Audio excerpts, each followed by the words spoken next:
Hi, this is Amy from poundsforpennies.com, and today we're going to be making butter. It is a really easy process. All you need is heavy whipping cream. Oops, the lid fell. And then you also need a cup of ice cold water. So first we're going to pour the whipping cream into your mixer. And this, you just pour the whole thing in. This will make 1 cup of butter and 1 cup of buttermilk. So put your mixer down, lock it into place, and kick that baby on high. Keep it and you're gonna have to keep it all the way up, and it's gonna get really messy, but that's okay. For the taping of the show, I normally cover the mixer, but I didn't cover it today because it is so you can see the process. Alright, and you just let it go for several minutes, and it will eventually, what we call, break. So, at first it starts to make whipping cream, and you can use this cream, you could, just like you would regular cream, and then once it breaks, I will show you how it breaks. See, I've got it all the way up on high. It's splattering everywhere, but that's okay. I wanted you guys to see this.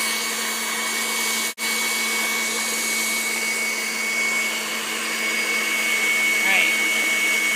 So I don't have to clean my whole kitchen. I'm going to go ahead and cover this back part over here with a towel.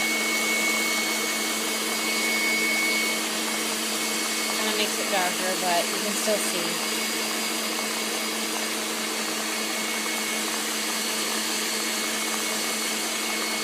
So you just keep going.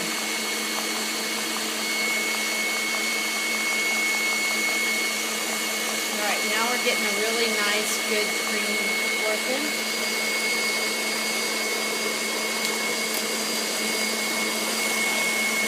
Go back over to this side, it's a little bit better light.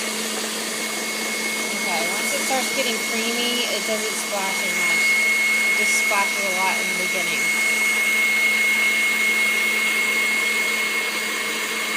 Alright, we're getting to where it's going to start to break. You can see, I'm going to turn it off for just a second, that we have a nice thick cream. Look at that. That would be delicious on some pumpkin pie, don't you think? So here we go. We still got to keep mixing.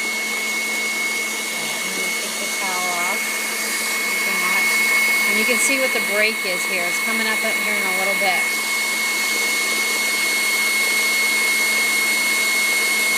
It's good to leave your cream out for a little while so it warms up a little bit. You don't want to take it just from the refrigerator. I know it's kind of loud too.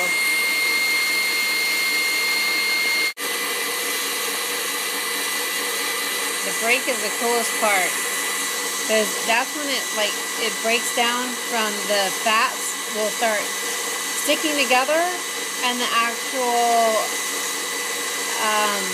buttermilk will separate from the fat. And when we do that, we're going to have a change. It's really close. You can tell how it's starting to stick to the side. It means it's getting more fat sticking together.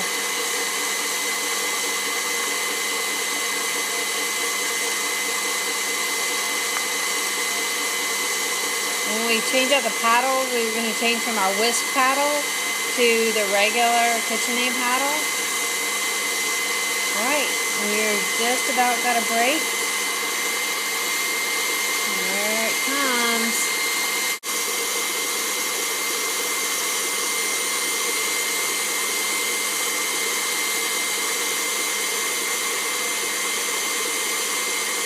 Alright, it's still just about to break. It's like a magic moment. You can tell when it happens.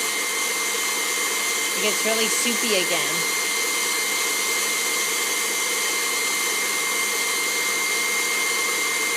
Oh, here it comes. It's just about here.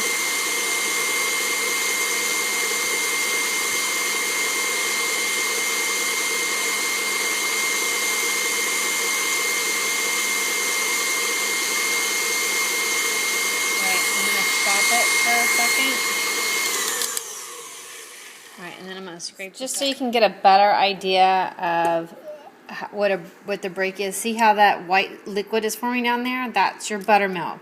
And see how it's all kind of clumpy? So what we're going to do is we're going to switch out the paddle into your beater paddle for your mixer, and then take off the whisk attachment, and that way we will whip up some butter. Okay, so we're going to put the beater down, and you don't need it as high, but you do want to kind of start working that butter so it starts clumping together. The goal is to get it into, you want to get the buttermilk out, and you want to get the butter to stick together. It's going to be kind of splotchy again. I have it about on medium speed. So you need to get the buttermilk out. If you don't get the buttermilk out, what ends up happening is your butter will go sour faster on you. The more buttermilk you can get out of it, the better. I normally get about a cup of buttermilk out when I'm done. So you can see it's really starting to clump up now. This is after a good break. It's starting to get really splashy, so I'm going to just keep mixing it a little bit and trying to get that buttermilk out. Alright, we got a nice big piece of butter, so I'm going to turn it off. And you lift this up, and then look at that. Look at that yellow butter we have. That is real butter, guys. Alright, now what you want to do is you want to take all your butter and kind of get it off to one side. And try to squeeze as much buttermilk out of it as you can. No worries if you don't get it all out. It's okay. And then we are going to pour that buttermilk off, and we're going to save it. Because you know me, I never throw anything away. Right, you can see we have about 1 cup of buttermilk. Now we're going to go over and we're going to finish trying to beat some of that buttermilk out. And like I said, you want to get it all out just so your butter doesn't go rancid any quicker. And so I just kind of beat it like this for a little while. And you can stop and scrape it from time to time, and that's okay. But just try to get that buttermilk out. You can see more is coming out. Okay, now we really need to get that buttermilk out. So this is where the ice cold water comes in. What we're going to do is we're going to take this cold water, watch that you don't get the ice cubes in there, and we're going to run our mixer again, and we're going to just try to get that buttermilk out. It's okay, it splashes a little bit. I'm making a huge mess in my very clean kitchen. So, okay, so the water's a little cloudy, so I'm going to stop, and I'm going to take, and I am going to continue to pour some more water in. Try not to get the ice. Okay, so you want to try to pour some water in here. Don't get ice cubes in there. And you want to try to get more of that buttermilk out. You want cold water so that it doesn't affect you don't want it to mix with your butter.